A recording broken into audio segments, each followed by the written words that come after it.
YouTube here. Okay, I think we are now live for another edition of Tech Talks. And for this one, our good friend Nick Taylor is going to be running the show. This is kind of sort of a,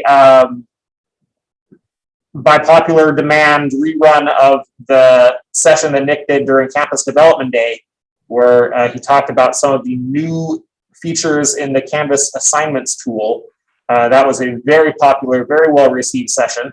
So we wanted to give a replay for anybody that missed that one because it was not recorded. So we are running that show again, and hopefully this will be a good one. So Nick, take it away whenever you are ready.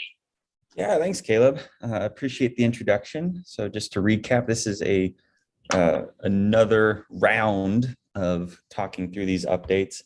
And the updates I'm going to be talking through are recent changes to Canvas that include the ability for students to upload annotated assignments, as well as some changes to SpeedGrader, namely the ability to reassign, as well as put comments in a comment library.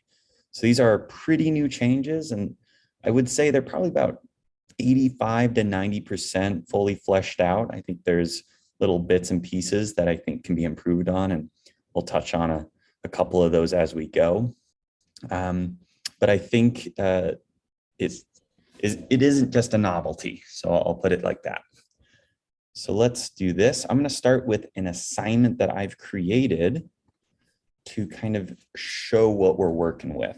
So let me share my screen. We're just jumping into an assignment in a Canvas shell that I've made for this. So let's get into the student view so you can see what I mean when I'm talking about annotation. So at the top here is my little prompt for the student to go through. This is just a quick and dirty example. We've got some points being given for students labeling a diagram, or in this case, a picture. I've got some information about annotation for the student. So I'm just kind of setting the stage that I'm adding a little bit of documentation, since this is pretty new and most students won't have interacted with it. But if I scroll down, when I am building these assignments, I now have the ability to create an option called Student Annotation, which what that does, it opens up my file, whatever I decide, in the screen in Canvas. So the student will be able to interact with it just like I am right now. Let me make this a little bit wider so you can kind of see. And they get these little tools at the top. So in the past, you might have had like a file preview where you would see whatever document maybe somebody uploaded. Now it's one step further. They call this Doc Viewer. And I have the ability to download like you've kind of had in the past. So I can download this PDF in this case. And then we have some little navigation tools. So I can rotate as necessary. I can zoom in, zoom out. I can expand the window. But because I've created the student annotation in this assignment, I now have the ability as a student to annotate directly in this document. So for instance, I can do a point annotation. I could say, leave a comment, but in this case, I could label something on the screen. So some metatarsal, somebody correct me if I'm wrong. I can, if there's text in my document, I can highlight it. I have free text abilities, so I can say, for instance, oh, there's my tibia. And you can see you can change the color as well.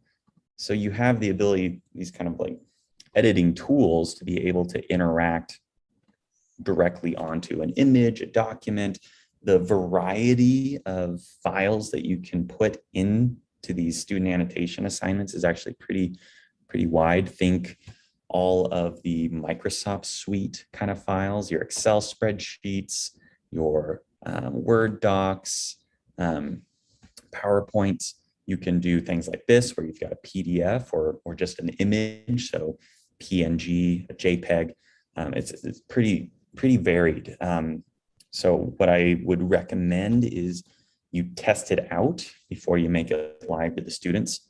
So you would do exactly what I'm doing here. You would create your assignment, you'd select student annotation, and I'll show you how to do that next. give those, those important pieces in the prompt, like what annotation they might be using. In this case, this prompt's asking that you use the point annotation, which is that little landmark tool that I use, free text. That's how I typed in tibia in there. So you're adding that instruction, see how it looks on the student end, and if you can actually do it on your student view. So then, Nick, when you scroll down, okay, so then there's the submit assignment button, yeah. Yeah, and that's, here, let me put on my little laser pointer. It's going to do that naturally. There we go. So when a student is then ready, as Caleb pointed out, to finish their assignment, they have the ability to submit the assignment down here. That's just going to take everything that I've done, make a new document, and send that to my instructor. So when they're in SpeedGrader or in the gradebook, they'd be able to see all of my annotations and then give their own annotations. Since this is an uploaded document and we now have these abilities, the instructors can give feedback through this tool as well. The thing to note is there is, I think it's about a 10-hour time limit. So these changes will be saved until a 10-hour marker, and then they'll be cleared out. So if I don't submit this assignment in 10 hours from starting to edit it, okay, I see. It'll all be lost. So in other words, you might not want to do a really in-depth, complex activity where it might take a student a day to complete it. This would be probably usually used for just 1 or 2 pages of annotation at a time, I'm guessing. Yeah, and that also brings up another thing, is the file size. If it's 100 megabytes or less, you can use this doc viewer annotation tool. If it is larger than that, it will not open in the browser. Also, consider that anything probably over 25 megabytes, which is about the standard size or the largest size that an email can be, that's going to be difficult to load. So like Caleb said, let's try to stick to somewhere between 1 and 3 pages, little worksheets, things like that, anything bigger. And that's where I probably recommend having it downloadable, and then they can do it on their own. What about PDFs, Nick? So you can upload PDFs, and I would say that if you're going to use an annotation tool like this, PDF works just fine. But if you were going to have them like download it and upload it through that format, PDF obviously wouldn't be editable. Does that answer your question, Ben? Yeah, because this would be great. I get a lot of faculty ask me, hey, I want my students to edit this PDF and annotate on top of it. And editing PDFs is really hard for an educational technologist, let alone a student. So this would be a good tool to use. Yeah. As long as we're conscious about the size of the document. Yeah, exactly. And PDFs do have a tendency to be bigger because they just usually have more visuals and that kind of thing. It's all encompassed in one. And Nick, remind me, is this mobile friendly? I can't remember. Maybe we haven't tested. I can't remember what Jerry said. Here, we can do a quick test, I imagine. I want to say I think that it is. I think it'll work reasonably well on a smartphone. It's just that the screen is obviously going to be pretty small, so it might be challenging to do the very complicated annotations. But like an activity like this, where you're just labeling an image or a diagram or something, probably that would be just fine to do on a phone. Yeah, and actually, now that I'm thinking about it, I remember that coming up in the first time we gave this, and I'm pretty sure the answer was it did not work for mobile currently. It does not work for mobile. Okay. Yeah, sorry, my memory was failing. Oh, that's good to know. I'm just going to check the chat quickly. Okay, looks like we're good. So far, so good. So I kind of gone over some of the tools. Quickly, I'll hit the last couple. You do have a strike through option. So if you are annotating on a Word document or a PDF with text, you can strike out text. You can use a paintbrush. So if I did want to circle something specifically, you'll notice I can delete it if it looks a little funky, or I can accept that that is the circle I want. Since I think, drawing with a mouse can be a little bit hairy sometimes, they give you that option to quickly redo. And then over to the right, that's where I'll have the ability to leave a comment. And so now that we've kind of got some stuff in here, I'm going to click submit. And then I'm going to talk about what I've done to make this an annotated assignment. So I'm going to leave the student view. And now I'm going to click edit. And you should see, most of the standard things when you're building an assignment. I've got my title, I've got the content or my prompt, points, assignment group, all that stuff doesn't matter when we're talking about annotation specifically. When I get down to submission types, that's where we can make the distinction to allow students to do this. So it has to be an online submission. And then if we look through our online entry options, we have this new one, student annotation. So that wasn't here before. And now when we click that, we have the ability to upload a document.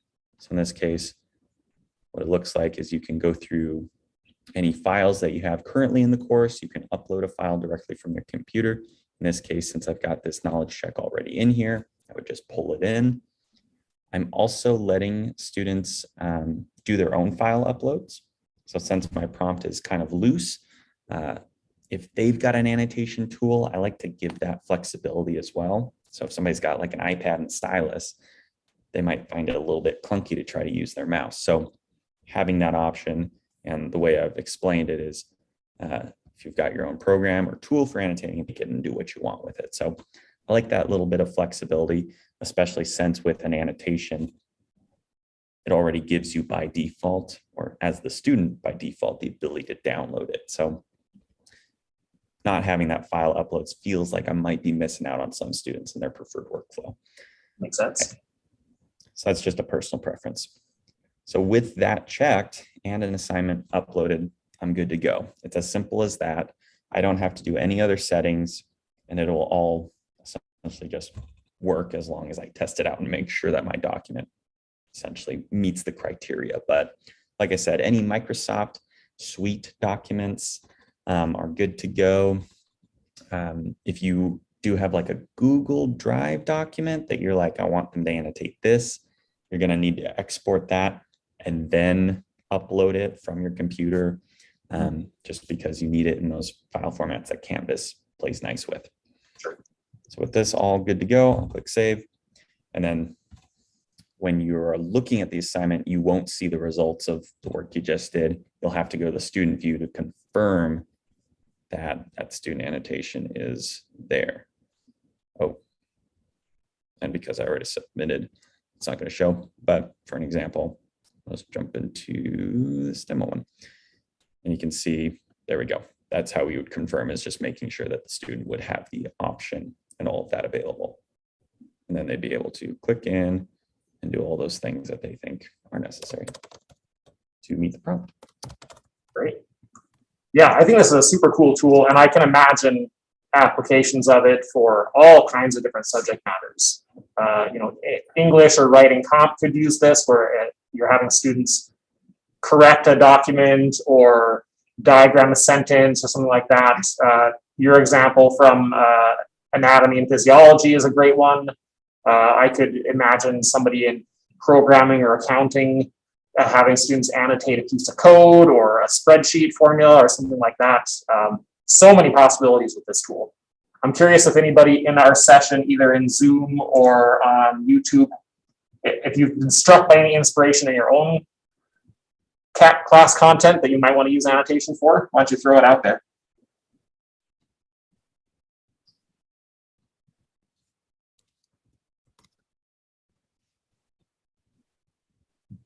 Ooh, Ira's got a good one. Great for critiques of artwork. Ira, what are you thinking for that? To be able to have students, identify the key elements within a work of art, identify the structure and design elements of a photograph would be really helpful. Yeah, that's a great one. Barbara said would be a good tool to identify camera angles and lighting in film. So again, kind of identifying techniques and compositional elements. She has said she's worried about file size, which is a good question if we're talking about, high resolution art or photographs or something. Again, if it's, as long as it's under 25 megabytes, it shouldn't be a problem. That can be a pretty large high resolution photo. We're gonna still be well under 25 meg. I just wouldn't do like a PDF with like 25 large, high quality images in it. I would probably split those up into multiple assignments in that situation. Yeah, that's a great idea, Ira. Thank you. Just to let you know, I tell students to export images at 150 pixels per inch because that allows you to zoom in a little bit, because screen resolution is 72 pixels per inch on a Mac, 96 on a PC, but it's equivalent. It's just rectangles and squares. So 150 pixels per inch allows them and myself to zoom in a little bit on their image. And then if they have a lot of images, I have them make contact sheets.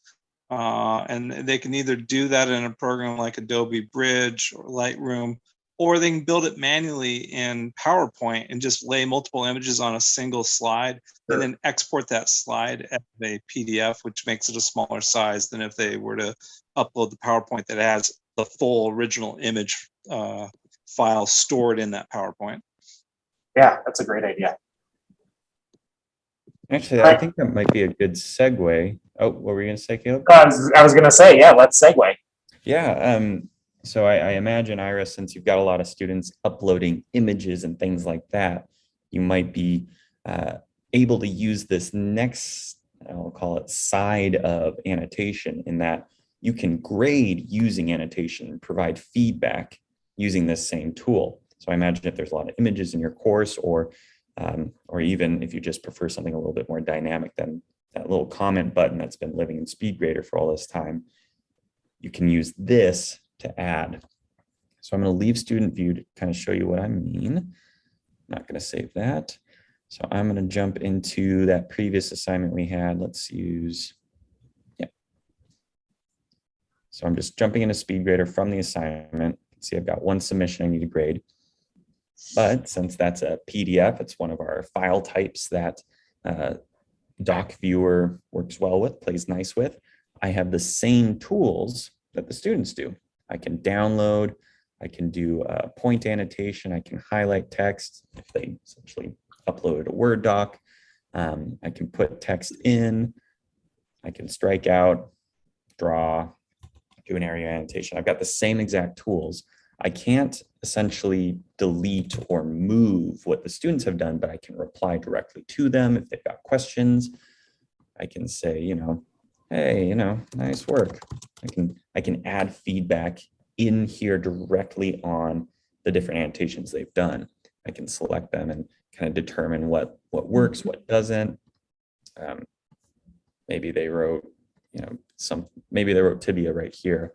I could say, are you sure, or something like that, and provide something a little bit more dynamic than just using the comment box over here. And so you have that additional means of providing feedback.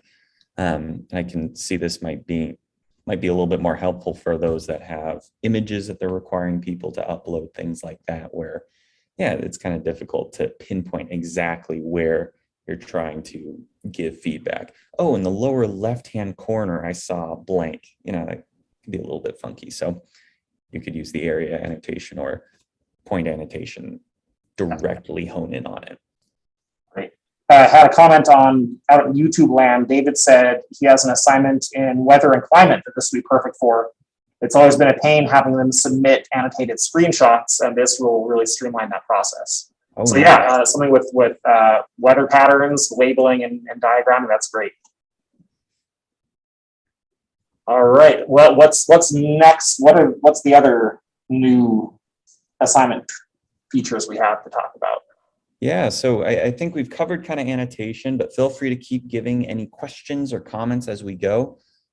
What I'd like to do is kind of segue over to the right-hand side of our screen now. So we've kind of given some feedback here in Doc Viewer, but we've got some kind of new tools that we can leverage over here when we're actually in SpeedGrader. Something you may have noted was this late, essentially submission status that's showing up on my end. You can see that my due date was, it was 4 days ago, essentially, almost.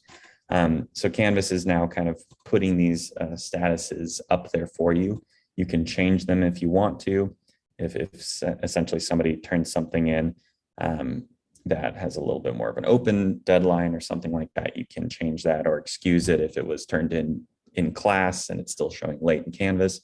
That was something that was brought up in our last session that I wanted to highlight really quickly.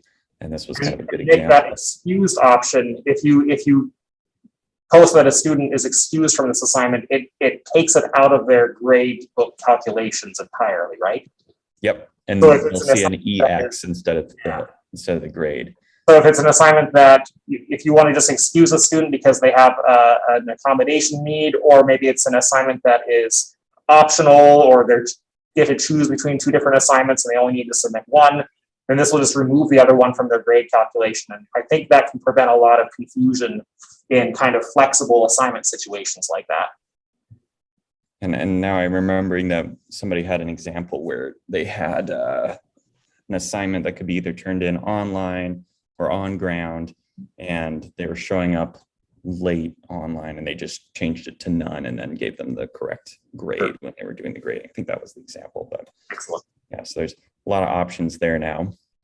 But what I want to talk about specifically is down here under assignment comments, we've got a number of fun things that we can do here. So to the right, you'll probably see this little dialog box. And what that does is that opens up our comment library. So now when we're in SpeedGrader, if I write in a comment, I can, or I should say, if I want to save a comment, I can copy and paste it into this library saying, say students are having a similar problem. They keep messing up the tibia and fibula, they keep flipping them.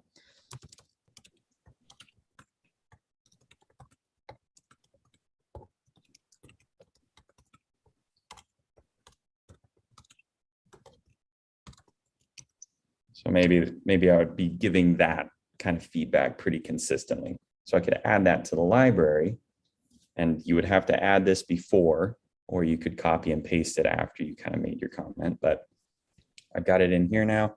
If I click it, it's going to fill that in my comment box, and I can add, maybe the person's name. Personalize it still, so it's not just 100% automated, but yeah, if you have a common piece of feedback that you're giving over and over again, common mistake that students are making, a mechanical error, a note that you want them to pay attention to, and if it's something that you find yourself typing over and over again, student after student, if you have it in your comment library, then it's just one click away. And the cool thing about the comment library is it is connected to your Canvas account, not to this particular assignment or this particular class. So once you have that comment library built out, it follows you in every course that you are in Canvas. And for example, this was something I did in another demo, and that's living in here now as well.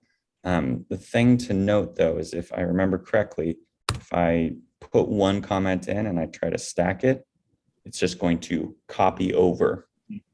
So when you're using the comment library, the workflows generally, if you've got kind of the base of what you want your comment to be, you've got a snippet like that, whoops, looks like you flipped blank.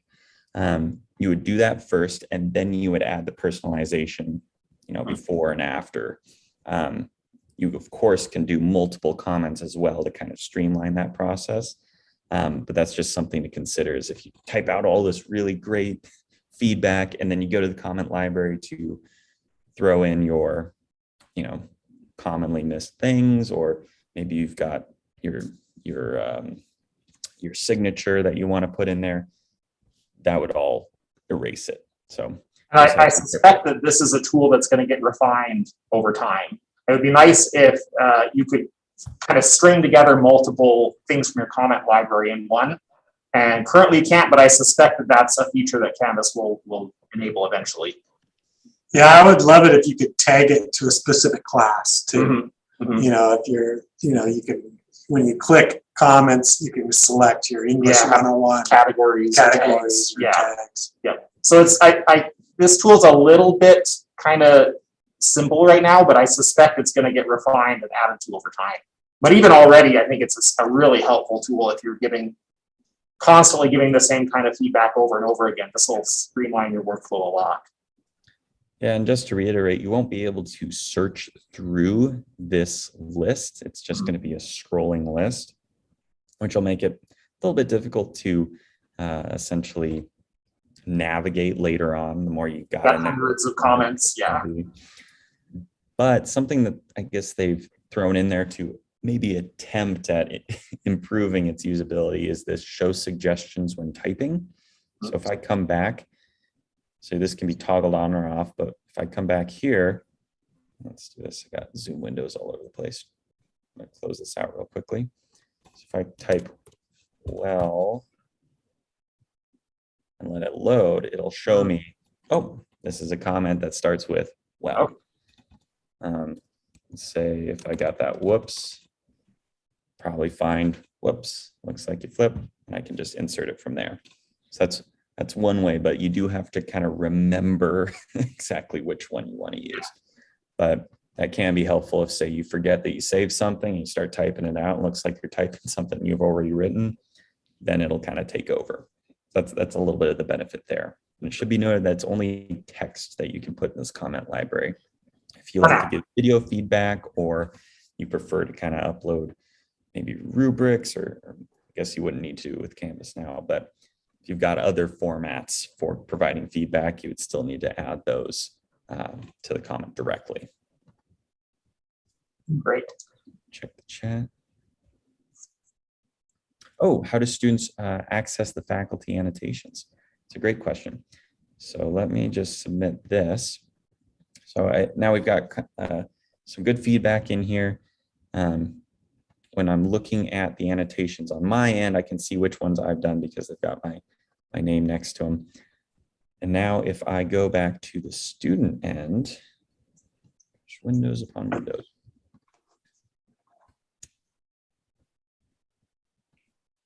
Let's do this back into that assignment. When a student looks at assignment from their end, go to submission details, they will see the same feedback directly on top or next to essentially what they've done. So they can click on something to see any comments. In this case, since it's text, it didn't have any link to it, but I can see who's done what. I can look back at what I've done, but they'll essentially be side by side. And because your name is associated with it, it can be a little bit easier for them to parse out. But obviously with the way I did it kind of haphazardly, it's not as obvious. Hopefully that kind of helps Ira. What about from grades, Nick?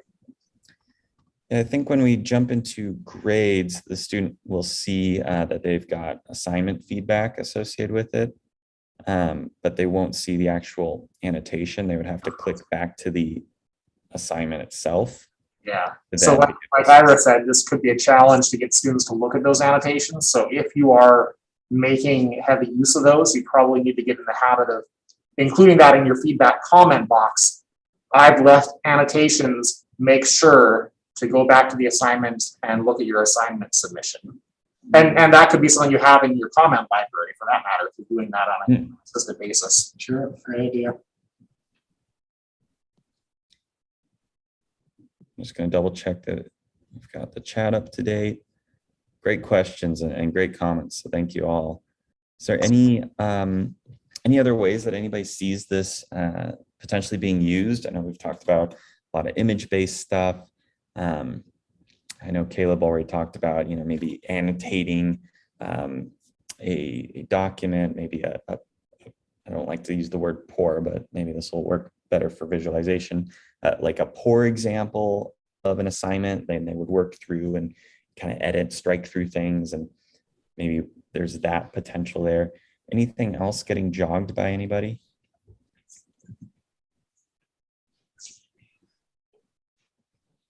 Looks like we're good for now. Do we want to quickly talk about the reassignment button as well before we run out of time? Oh my gosh, I totally forgot to talk about it. Oh my gosh. Yeah, no, we're good. We're totally good. I just don't want to miss it. No, thank you for reminding me. That would have been embarrassing. Well, it is embarrassing, but you know what I mean. So I'm jumping into SpeedGrader. Let's do this. Let's see who's got, there we go. So Love you, I'm Angel. back in my assignment. What was that, Barbara? Oh, I'm sorry. I didn't. Okay. That I wasn't her. wasn't muted. Talk about embarrassing. Thanks so much. Okay, muting now. All good. So what Caleb is referring to was one of our agenda items, reassignment. So let's do this. I'm going to delete some of my comments here. That might need to be refreshed. But there we go. Okay. So when you jump into assignment, you will now see this option called Reassign Assignment right below your comments.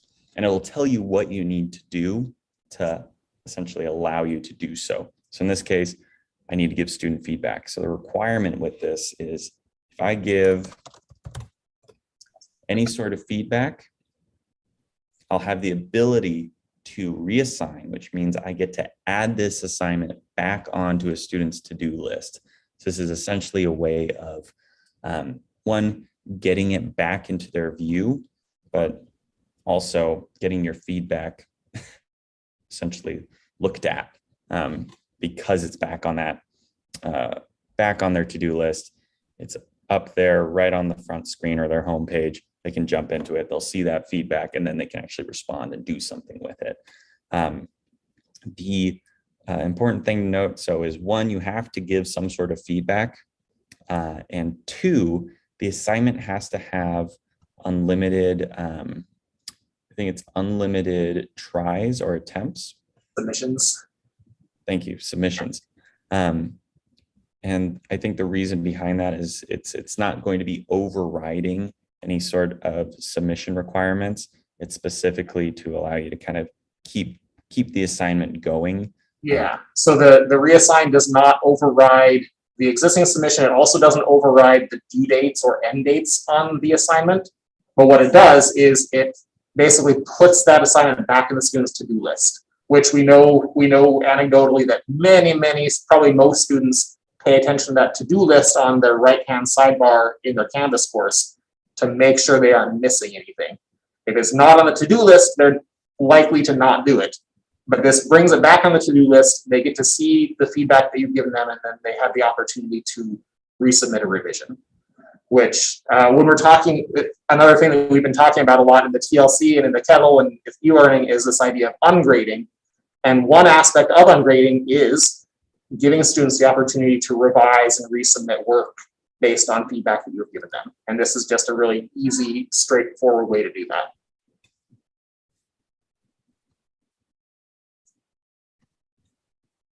And Barbara says, oh my gosh, I love this. It looks like Heather has her hand up.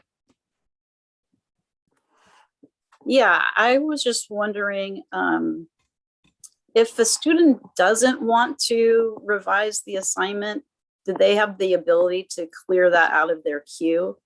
Because I can imagine it would get a little cluttered. That's a good question. So There's an X on the to-do list for students, and they can press that X, and that should remove it from it, unless you Great. resubmit it to them. Yeah. I've seen the X in my to-do list, but I didn't know the students had that as well. Yep. Yeah. Thanks. That's a good question though. Yeah. If you're making that reassignment an optional reassignment, if you tell them, if you want to resubmit this, I will regrade this assignment or something like that. It doesn't have to be mandatory. And something to note as well is you do not have to give a grade to do a reassignment. But you could potentially give them a 0, and that would further show, hey, you got something to do. That's a good way to get students to take action, is if they see a 0 and then also a prompt to resubmit. I think that would be fairly effective. We have another question on YouTube. If a student replies to your comment or asks a question in your comment, is there an easy way for instructors to get notifications on those comment replies, and I don't know the answer to that question. I think it's the same as if any students are commenting at all to your assignment. So it depends on your course, the notifications you have set up in your Canvas profile. By default, it's set up to ping you when students respond. Okay. But you may have turned it off if you're getting pinged too many times. So go into your profile and check those notification options. That makes sense. And if you have any questions about that, contact one of us and we can help you look at it.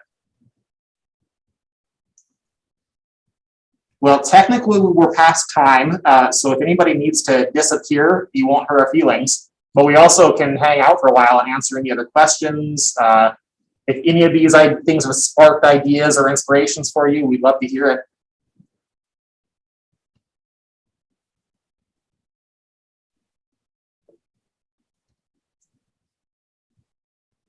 Otherwise, we can call it a day.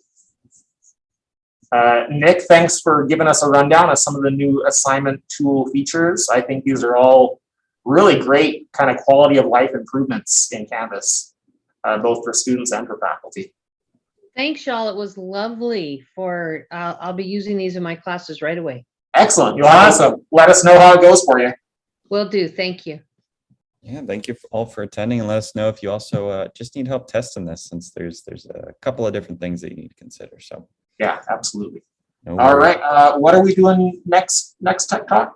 Next week, we're talking about video Video. and student submissions using video in Canvas. So using Canvas or Panopto to submit assignments. Excellent. That should be a good one. Yep. All right. Well, I'm going to end the stream on YouTube. So thanks everybody for joining us, and we will see you next week. All right.